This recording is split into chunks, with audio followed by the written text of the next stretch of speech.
Alright. We can just make it up anyway. Yeah, We're just gonna lie anyway. Well, yeah. So what's...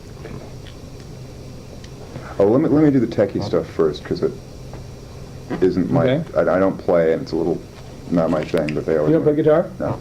Wow. Well, I mean, cool. I'm sort of self-taught. I play a little bit, but I don't have any pretensions. I have no musical talent at all. I would never play the instrument in public. So what are you playing now? Let me start with that. I mean, guitar-wise? Oh, okay. I play Les Pauls. I just bought a Les Paul Custom, a new one. I really like those guitars. I played them for years and years. They're expensive, and I have to save my money. But I really feel like since it's something I do all the time, I might as well play something that I like a lot, you know. And I think that's a problem with, especially like when I was starting out. Usually kids start out on really crappy guitars, and it just makes it 10 times harder, you know. I think once I played a really good guitar, I realized this is what I want. This is really what I want to play on, you know. Something like this. I think that right there, what I just said, is about as far as I'll go agreeing with normal guitar players. Is probably read Guitar Player or Guitar World magazine, you know. I think I'm at the complete opposite end of the scale. I don't read any music. I never have. I've never had any guitar lessons. I don't know how to play guitar, you know, basically, but I do what I do. I don't know. But you've played it for an awful long time. I mean, it's not. Well, I'm 28. I've been playing since I was 19. You know, I didn't even start really. I played a little bit in high school, but I didn't even get a guitar till I was out of high school. So. What about amps? Okay, I use right now. I used to use for years. I used 2 Sun Beta lead heads, ran together. That was really great. Through a 4x12 cabinet with Celestians and a Sun cabinet with 215 EVs, EV15s. And now I've just switched. I found a rack-mountable Sun Beta lead preamp that it's from the 70s, and I could put in a rack. And I got that. I use that and a rack-mountable distortion box. It has 2 distortion boxes in it, and a switch, and MXR 31-band EQ from the 70s, and a Carver 1200 watt power amp stereo. And I use 4. I'm using crate cabinets right now, even though I don't really like crate stuff. But the speakers in them were 400. The Celestion speakers, same as Marshall's, and they were only $400. The Marshall stuff is just way overpriced. So I can't afford it. You know, I mean. Cabinets are a lot more money than that, and they sound exactly the same, but they're not as heavy duty, you know. So they're good for my budget. Hopefully, now that we've gotten a major, I can get a good deal, maybe get some free stuff. Sponsorships. I'd gladly play Marshall stuff if it was free. I like Marshall cabinets a lot, but you know, for my budget now, crate stuff works just fine. I took the crate logo off, by the way.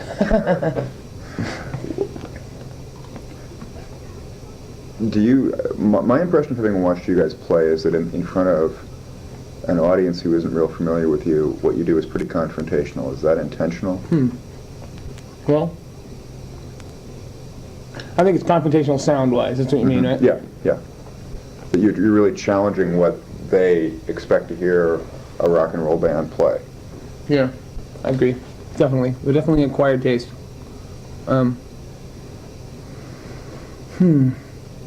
Is that intentional? That's what you said, right? Yeah. Yeah, on some level it is. Definitely. I mean, I like what we're doing. I'm not doing it just to intimidate people. I definitely like the songs we're doing. I'm really into that. I think that the intention is to do something that's original with the ability that we have, you know.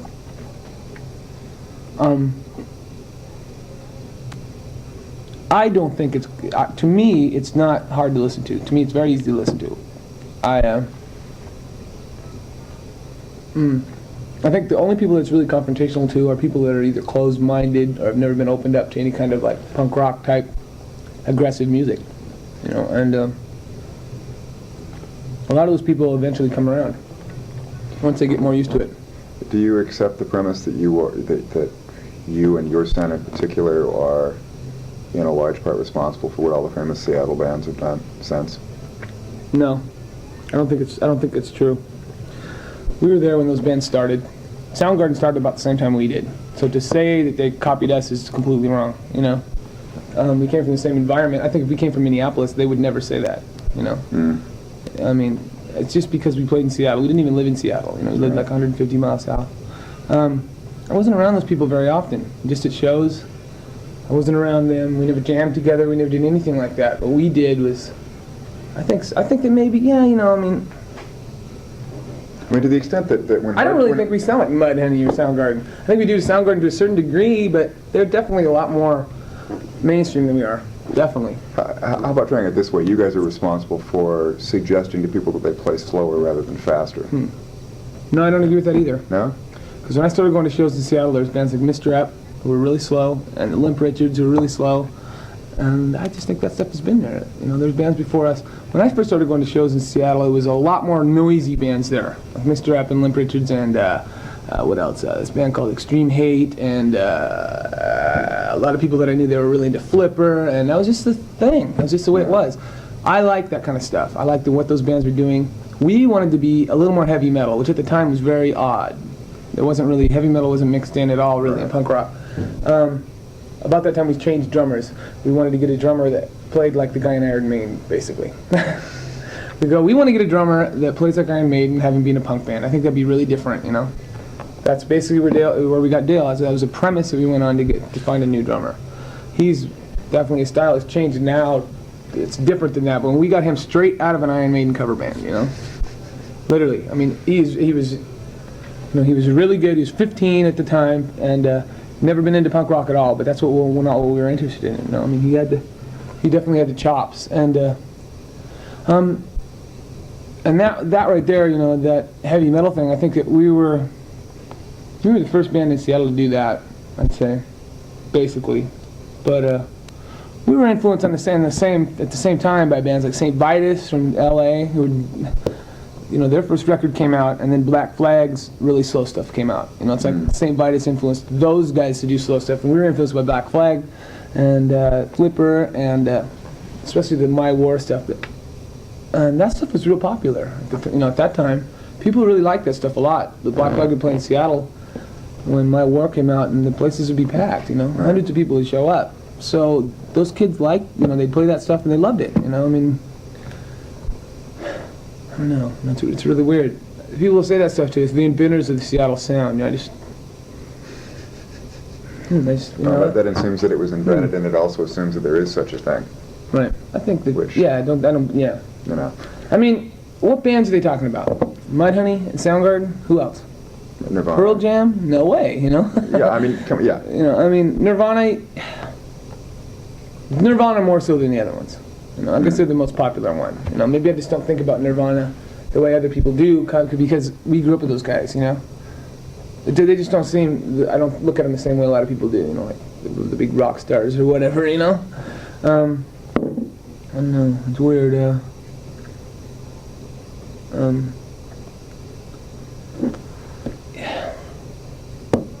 We just got more popular than the bands that were in Seattle before us. You know, we got bigger on a national scale than they ever did, so people don't know about those bands. I think if the bands like, who can I think of? You know, like Mr. Ep and Limp Richards are the only two that come to mind at the moment. And I was there, and I'm blanking on a bunch of them too. Yeah, so. I know. But I think you might know what I mean, though. Yeah, I do know. I do. The Limp Richards were a band that showed us that you could play slow and still have good songs. I think the singer for that band, I think, was a really brilliant guy and wrote really excellent, brilliant lyrics, and they played a very slow, you know? I mean, they just didn't get big.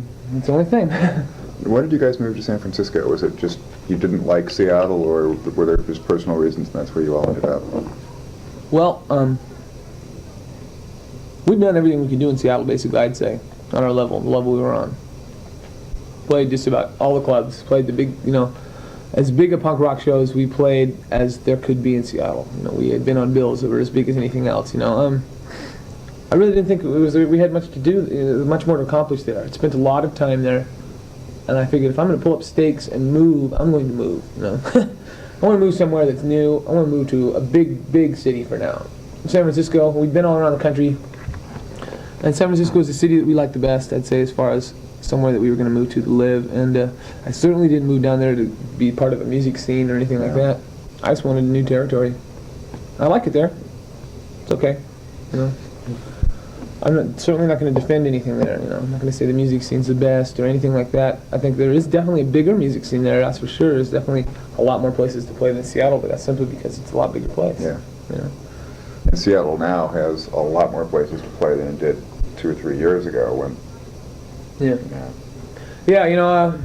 So San Francisco still is a way bigger thing. In general. And now we do well there, and we like it there. And, it's fine. I like it a lot. The weather's better. That's where you move there. The weather.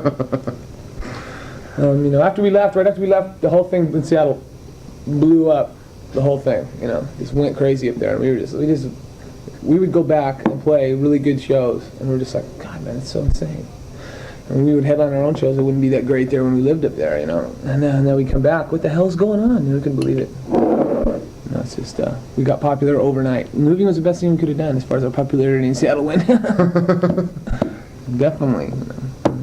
The next time we came back, after we'd reformed, it was the biggest show we ever played. As far as our own show in Seattle, biggest. Figure that one out.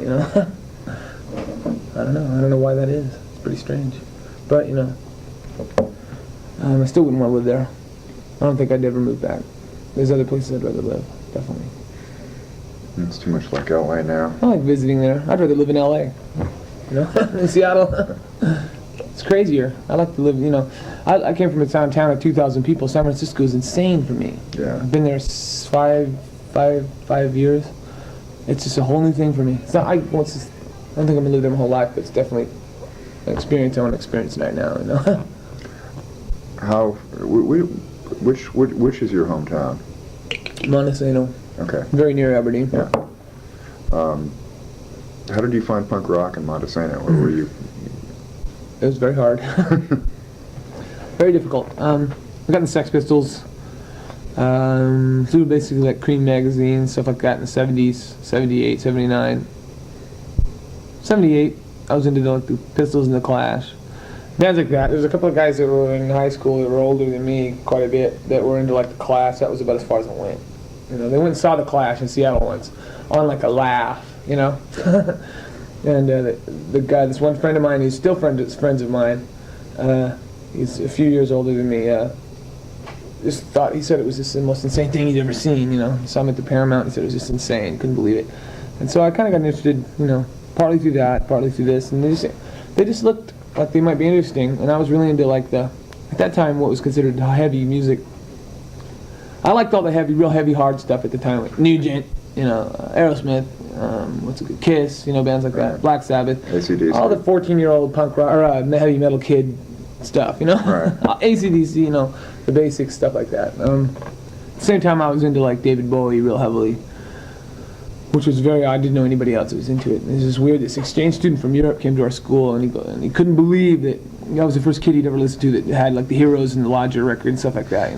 These people around here had never even heard of that stuff. That's what we listened to in Europe, So it was like, I became really aware that there was a lot of other things going on other than what these people around here are doing. They don't necessarily have the end word, the last word in that whole thing. So I started exploring that thing, that aspect of it, and Bowie was a big early influence, definitely, as far as like music. But the Pistols, the Clash, and then I slowly got into like the LA hardcore about 1980 when that stuff started to happen, like Black Flag and Circle Jerks and who else? I don't know, just any of the early stuff, China White, the Germs, any of those, anything. And then I just met some people, met a few other people that, like I met this guy that had moved back down there that was in this band called Elude from Seattle from a long time ago. He lived in San Francisco for a long time and then moved back to Aberdeen, which is where he was originally from. He moved to Seattle and joined Elude, moved to San Francisco, and now is moving back to Aberdeen. Why, I don't know. But he had an immense collection of punk rock records, like The Damned and all this early stuff from The Damned, The Vibrators, and it was a really good education as far as like what was going on. I mean, never would have found those records. None of that stuff was ever down there. I could get stuff like the Sex Pistols if I went to Olympia or places like that. Rarely Clash. But you certainly couldn't find anything down there. It was just like Kmart's and like a DJ Sound City or something like that. It was the only record store down there that was open for a very short time. So it was very difficult. I can't think of the other early bands I was into. But I moved from the Pistols and stuff like that, which I'm still into. I like that stuff a lot. The Sex Pistols' first record I think it's a really great record. I mean, listen to it now. I think it's got great production, great songwriting. You know, what It's strikes overlooked. me is everybody commented on how badly the Sex Pistols played. I disagreed totally. And you play it now, and you hear the bands that followed them who really couldn't play. They sound like masters. they were really, by comparison to later punk bands, they were really pretty good musicians. They weren't good enough to play Very good Procol production. Harum. It's just because of the singer. Yeah. If they had a different singer, nobody would have cared. You know? Yeah. It took me a while to get used to the singing. I listen to that now. It sounds absolutely ridiculous to even think I would have to take a while to listen to that. You know? Yeah. It sounds very. It just sounds like heavy metal to me. You know. It sounds like a heavy metal band. It's badly played heavy metal, or I think it's good. I think it's very good. I'm not using bad in a pejorative sense. Yeah, yeah. It's, you know. Yeah, right. It's tame now compared to what's going. You know, the crazy stuff that has went on since then. But I think it's a very powerful record. It's overlooked.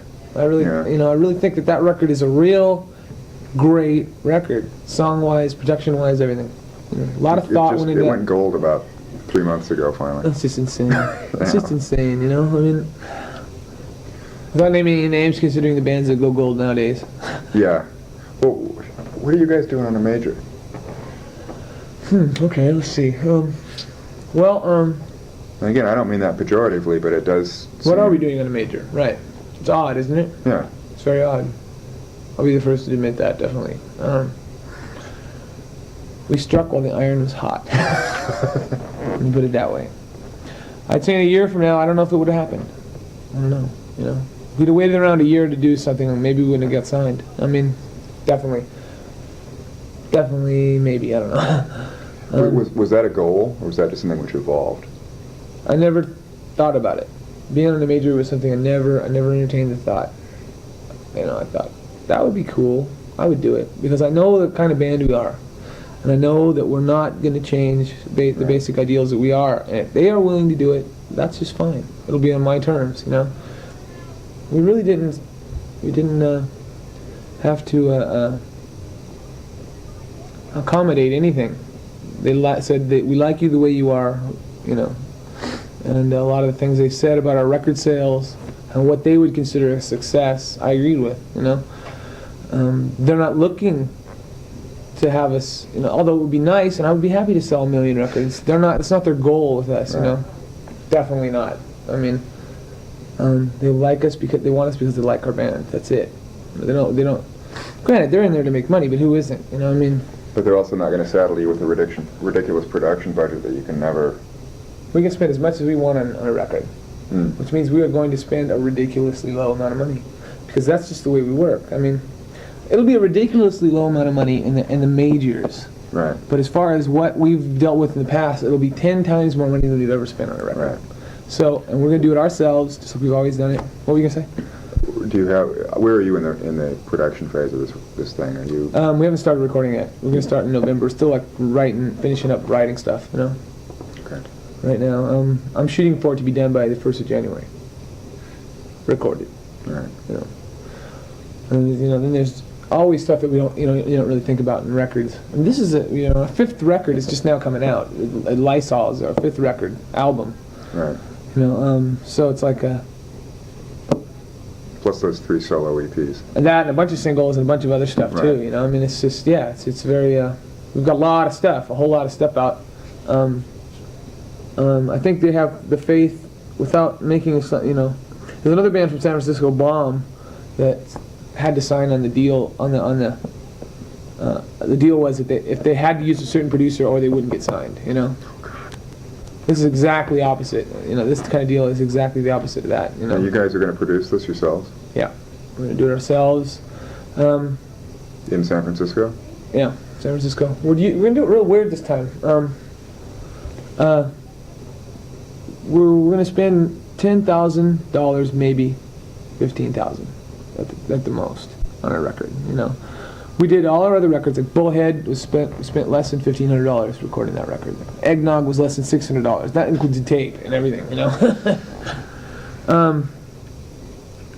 Tom, the guy at Boner, would give us $3,000 to make a record. We would say, okay, we're going to make this as cheap as we can, and use the rest to live on, you know. Right. Basically, and with him doing that kind of thing, and him paying us every 6 months exactly what we're owed record sales wise, and Peter Davis, who's our booking agent, booking us good tours that didn't fall through, where we got our money every night. It was the reason why we've been able to live as a band without having other jobs for about the last 2 or 3 years, you know. So we haven't had second jobs, but it's simply because the people we're working with are honest. You know? Yeah. If that wasn't the case, which is what happens to a lot of bands, if we didn't get paid fairly for what we were doing, we would never be able to do it. No way, you know. So the budget, you know, this budget, $10,000 is like Cleopatra budget to us, you know. I don't want to ruin it. I think what we're doing, you know, maybe, no, I don't think going from a $1,500 to $2,000 recording budget to $100,000 is like diving into the deep end, you know. I really don't think, that might be something we might get into later down the line, but I don't think it's right for us right now. To some extent, you don't have enough experience spending that kind of money in the studio to know how to spend it wisely, right? Right, exactly. I mean, what would I you can see us wasting $100,000 in the studio, you know. I mean, you're going to spend like 5 or 6 days on this, right? Well, maybe, we're doing maybe it 2 or 3 differently. weeks. Yeah, 2 or 3 weeks in total recording time. We're not recording it all at once. We're gonna do like 4 songs in this one studio, and then we're gonna do 4 songs or 3 songs in another studio that we know of, and then like we want to do this one in this one studio that we it's a 16 track and very small. We might do a couple songs in an 8 track even, and then do some of them in this giant drum room place that we know of. It's really cool in Sausalito. That's real expensive, but we're only gonna do like 2 songs there because we think that's the room that they have there for the drums will really complement these songs. Right. You know, instead of going in there and recording all the songs there and spending a lot of money, we'd rather just record the ones we think would be good at that studio and then do the other ones somewhere else. And that's something we've never done before. I think it'll work. It's, you know, I've thought about it a lot. It seems like a logical thing to do. I don't know. You know, I mean, it just seems like a way for us to be able to sit back and look at everything rather than do it, and then be done. It's better than somebody like Queensryche spending $100,000 to record the drum sound somewhere completely different from where the rest of the band is recording, just because that's what, I mean, and that's what they need to do with their whatever sound. works, you know. I know, but it's... If it doesn't work, it doesn't work. But I mean, you know, I haven't heard it. I have no idea. Yeah, well... Yeah, I agree. I think it would be dumb for us to do right now at this point. Maybe it'll be down the road. I'll see the wiseness of it. You know, maybe. I'm open to anything. You know. But part of what you seem to retain by working quick and inexpensively is a kind of immediacy and a kind of noisiness to it. Yeah. Yeah. That isn't. The more you refine this, I mean, can you see the Melvins growing into a point where you'd like to do what I don't know if this will translate to you, but it always sounds like an airless record, and an AIR with it's really tight. Yeah. Almost like Sonic Youth can be if they really work on their production on some of this stuff. If I felt the song called for it, yeah, definitely. Possibly. It just it would really just come down to what I considered to be good at that time, you know. If I thought that sounded good then we could possibly do it. You know, I don't know. Like, I wouldn't say we're never going to do it, because I don't want to make a liar out of myself, you know. But it's not something that... It's not something I'm shooting for, yeah. Definitely not, no. But if it happens, it happens, you know. If I come to the realization that that's what I want to do, then we'll do it, definitely. I mean, sit back and look at some of our albums before. Especially Ozma, I really hate the sound on it. At the time, we were really trying to do something that was experimental and different from our last record. I don't really think it worked out. At the time, we thought it was great. You know, and I wouldn't have done it another way. And if I went back thinking, you know, if I went back to that time to redo it, I wouldn't change it, because that's what we liked then. That's what we wanted to do, and we did it, and I really think we needed to do it, you know? I don't know. I like a lot of the stuff on that record, but I just don't like a lot of the stuff on it at all, the way some of the stuff sounds, but we set out to make something that sounded different than our first one, and it definitely did. You know, it worked in that aspect. It's not what I'm after now, though. You know, I really know what I want to do. I think a good song is a good song no matter how it's recorded, you know. I mean, if I like a good song and it's on the worst demo, I still like it, you know. I mean, I think studios and technical wizardry and technical ability have really nothing to do with writing songs at all, you know. A lot of people get bogged down in that, sitting in here. I think the kids just sit out there and sit in their rooms and play lead guitar, just really fooling themselves, you know. I mean, I don't think that's where it's at. I really think what you got to do is shoot for being in a band type situation because people don't pay to see you play lead guitar by yourself, you know? Very rarely, you know? I really think you need to play in that kind of environment, because that's the only way you're going to ever get... That's what you're going to have to do if you play in a band, so you might as well start out doing it, you know? You know, my objection to the noodlers, and to most of the people who are written about in guitar magazines... The noodlers. That's exactly right. That they have a great deal of technical proficiency, and if they were playing in a symphony, I would respect them for that. But they have nothing to say. They're very dry. Yeah. I've intentionally not learned how to do that stuff, so I cannot do it if I want to. You know what I mean? I just won't do it. I won't let myself get close to that. I intentionally make myself try to play get other sounds out of the guitar, you know? How have you gone about teaching yourself to play? Well, when I started out, it was a real struggle. I didn't know what to do. I could play some open chords. Once I figured out how you could do a bar chord, fake a bar chord, like this, you know. One finger on the E string, and then, you know, your third finger hold down the A and the A and the D string. Yeah, I barely know the names of the strings. Here we go. You know, and then you move down. See, I didn't realize when I first started playing that a bass was just the first 4 strings in the guitar. You know, I didn't realize that. I thought they were completely 2 different instruments. I wanted to be a bass player when I first started out. And then this guy that was in this heavy metal band in the town I lived in, that was like a really bad cover, you know, high school prom type heavy metal stuff, you know, Sticks type of stuff, you know, for dances. Told me that if you can play bass, if that's all you know how to do, then you're kind of limited. But if you can play guitar, you can play bass at the same time. So, well, I might as well learn how to play guitar, you know. So once I figured out how to do a bar chord and realized that that's how AC/DC does it, oh, you know, stuff like that. Then I kind of went from there, you know.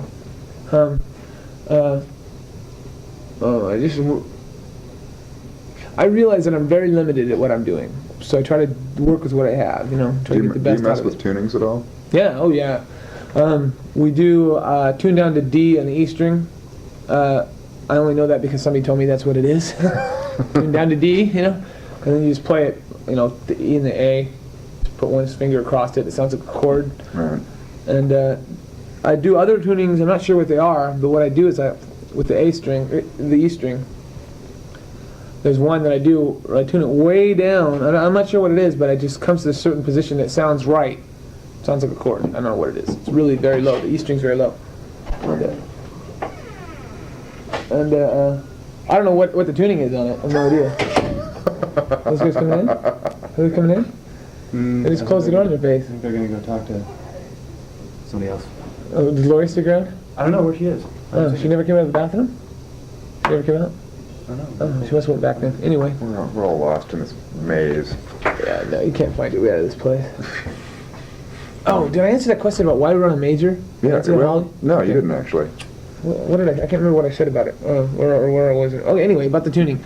That I do some tunings where I lower the A string down to where it's, I don't know, it's like when I lower the E string down to tune down to D. Well, I do that with the A string to the D string, you know. Right. It sounds like a chord. Same thing, you know. I don't know how to explain that. And then I tune the E way down, so I tune the A down so it corresponds to the D. Then I tune the E down so it corresponds with the A. So you get this really low, but you can play chords on both ones with one finger. And you get this very, very low thing. I've done stuff with that. That's about It also makes the strings kind of sloppy, right? Mm-hmm. It does. Yeah, it's good for the effect. Yeah. It does, you know. I mean, yeah, it makes them weird, but I think I constantly consciously think I cannot think in musical terms. You know, I cannot let myself be limited by that. You know, this is right. Just because it's loose doesn't mean it's wrong. You know. Yeah. Know what I mean? That kind of Do stuff. you listen to free jazz at all? No. You listen to any of the noise bands that are around? Like.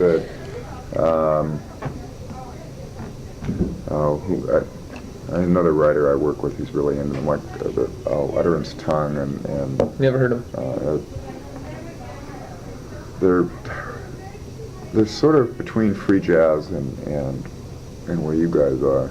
And I don't even, I'm completely blanking on names, which means I haven't had enough sleep and I've been in New York for too many days. There you go. As far as the jazz thing goes, I've never been to it since. It just always seemed real snobby to me, you know. And maybe they my suspicion is, I think you would find if you listen to some of the that you would find that a lot of what you're doing is being done in a completely different context there. I'll be darned. It's news to me. I'm pretty uninformed about that kind of stuff. Personally, my feeling about jazz is if I had another life, I'd learn about jazz. But since I don't, I'm going to stick with something that I don't have to obsess about. Who are some jazz artists like that? I don't know any.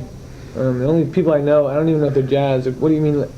Well, I mean, like people like Al Di Meola. I don't know any of this stuff. I have no idea. Go even back to the position they're in. 50s, like Charlie Parker and yeah, I've heard all those names. Yeah, stuff like that. Charlie Parker and Mingus I've heard Miles Davis and stuff like that. Miles Davis is louder stuff. I mean, he's some of that stuff I think is pretty interesting. But are you done?